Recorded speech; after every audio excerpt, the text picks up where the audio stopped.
Today marks a historic moment for Ethiopia and Eritrea, who declared the end of a long-time war. Leaders from the two East African nations signed an end-of-war agreement between the countries. A brutal border war between 1998 and 2000 killed at least 70,000 people. This weekend, the two leaders met for the first time in about 20 years. And News 3's Hannah Gabriselassie joins us live in the studio tonight to weigh in on this. Hannah, you were just in Ethiopia just last month. What was the atmosphere like then and also now? Well, Carolyn, I was there right before these events unfolded, and I can tell you there was a great sense of pride in the newly elected Ethiopian prime minister. I mean, there were pictures of him hanging on buses. There were pictures of him in restaurants, really a great sense of pride. And now if you visit either Ethiopia or Eritrea, what you'll see is you can take a look at some of these pictures here.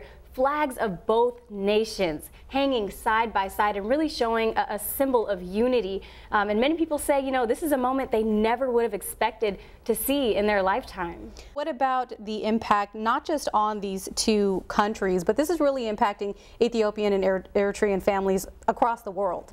Yeah, that's right, Carolyn. I mean, you know, you think about people now being able to plan trips to go visit their relatives in either country, which was really difficult before. It was really hard to visit certain family members. You know, you can kind of think about here in Southern Illinois, if you had relatives in Kentucky or in Missouri, and it was difficult to go visit them because of tension and a border, you know, crisis. And now that's all going to change. People will be able to visit some of their loved ones in ways they couldn't before. And these two countries do share similar cultures, so there's an impact there as well. Absolutely, very similar cultures. I mean, they have everything from food, you know, to language, to a lot of different things that they share. Some of the dancing that you just saw there as well. And, you know, this is a big moment again, and people are actually gearing up to celebrate the new year in Eritrea, in the capital, Asmara, Eritrea, this September. But I will say that there are some concerns that have been raised. Everybody isn't all happy about this. You know, there have been reports about people protesting